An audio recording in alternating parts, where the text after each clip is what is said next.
Hello there, welcome to this session. The King archetype, resolving the pressure of attaining perfection. Will I ever live up to expectation? You're here because you're not sure how to possibly live up to expectations, and sometimes those are pressures upon yourself. The key within that is to become the king of your own kingdom. You're here because you can feel you want to lead. You want to be that king. Be an example, set the trend, open the new path, open the new life path, maybe the first in your family to ever start afresh, start a new dynamic, start a new way of thinking. But do you have the courage to do it? You're tripped up by worrying if you'll be enough, if you're strong enough to do that, if you're strong enough to lead that path. You're worried if you're too successful at it, maybe you become too much of that king within your inner kingdom. Others will think, whoa, you got too big for your boots. You need taking down a peg or two. What if you're too successful and you begin to feel it? You begin to feel, wow, I'm a ruler of my own kingdom.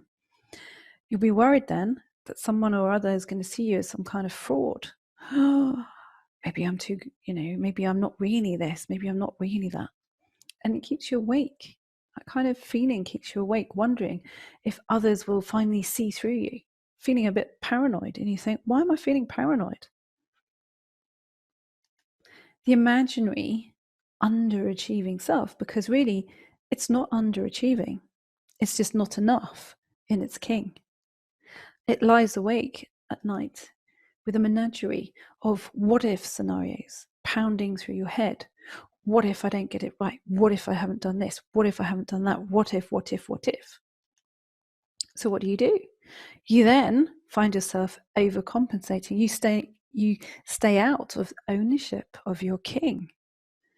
You overgive, overperform in order to the worry.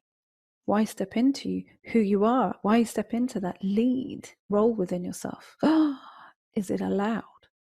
Maybe I should just step quietly outside it, pretend that I'm not really worthy. Trouble is, in the past, that's left you feeling all the effort to stay out of being a king, exhausted and burnt out. The king archetype you are familiar with, it's the times in your life that you felt excited about your own path, about the possibilities of that. But you silently waited for permission to follow it. When is it coming? When can I do it? When can I do it? Is it the right time? Is there ever a right time? What if I just do this first or do that first? Maybe you need another qualification. Maybe I need this. Maybe you need that before you access your own leadership. Then you've had a calm moment of clarity where you know, those moments in your life where you know, you've had a knowing feeling and you felt centered right in the middle of your decisions and you've directed your life. That's when you've been in your king. And those times when you've never had the courage before, but you followed it, that's your king. Then it disappeared on you. The fear of failure crept in. Oh, where did it go? Why does courage fade when someone questions your decisions? It fades because you're not enough in your king. The king archetype shows up to create your courage to protect your life path, not the life path that someone else expects of you or is what's gone before. You become the leader of your own inner kingdom to create your harmonious, prosperous inner kingdom, where you can find ways to express your deeper self in the world. The journey of the king begins with questioning your source of power. Is it your own?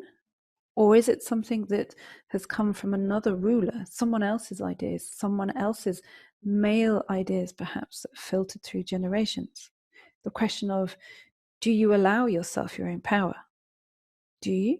Or is someone else ruling your inner kingdom? Whose voice is it? Whose ways are you listening to? If you're not following your own inner kingdom, then who or what do you see as your source of power? Where do you get your ideas from? Where do you get your ideas from? What part says, no, you're not good enough, you can't do that? Whose voice is it really? And what's the state of your inner kingdom? This is your inner kingdom. What state's it in? Have you looked after it? Have you not led yourself to look after it? Have you not organized internally your citizens who they feel safe, metaphorically? Does it feel protected? Do all parts of you feel protected? Is it rich in natural resources? As in, have you got a high level of resilience? It's not really self-sufficiency, because quite often self-sufficiency is about keeping people out. It's about high levels of a relationship with yourself where you have a high level of resilience. Doesn't mean that you have to take bad times, but it means when bad times happen, because they do, you've got the resources and the leadership, the inner leadership, to cope with anything. Or is your inner kingdom harsh and unfriendly? Has it felt exposed, no boundaries?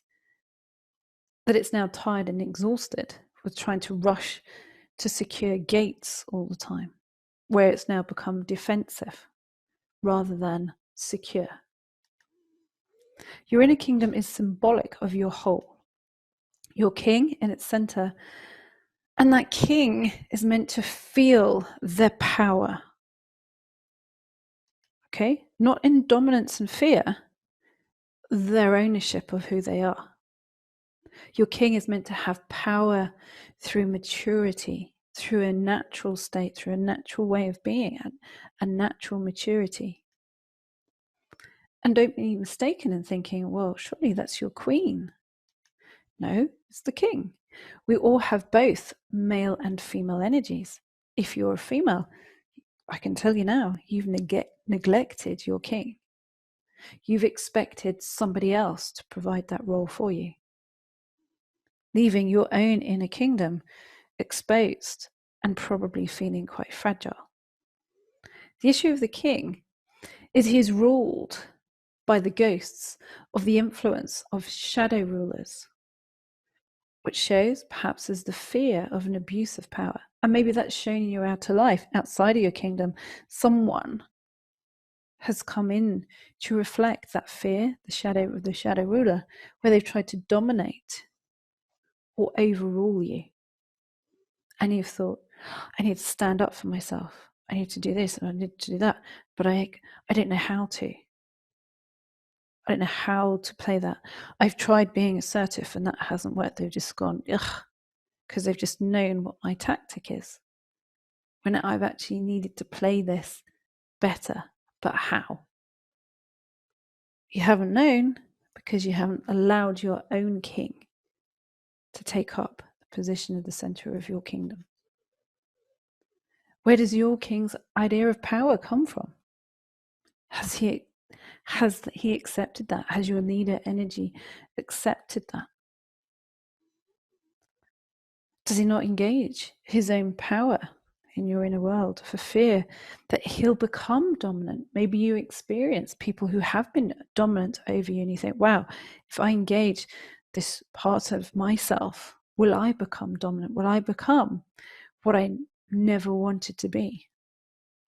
Therefore, your king has left your kingdom completely exposed.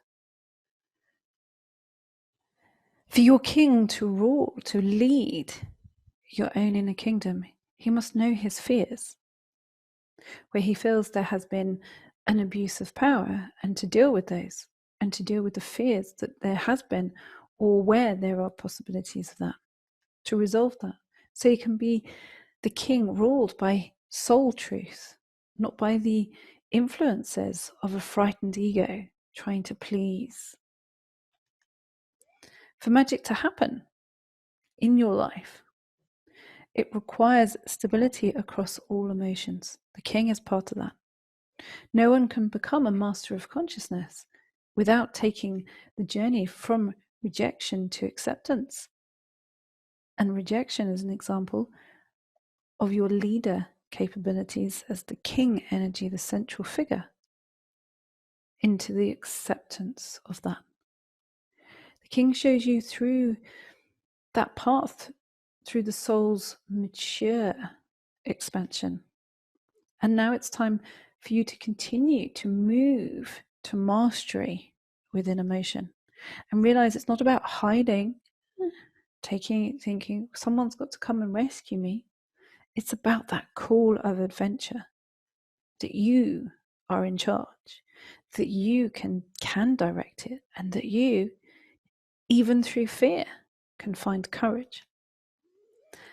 By taking the first step on the King's healing path, which of course takes us on to the next subject.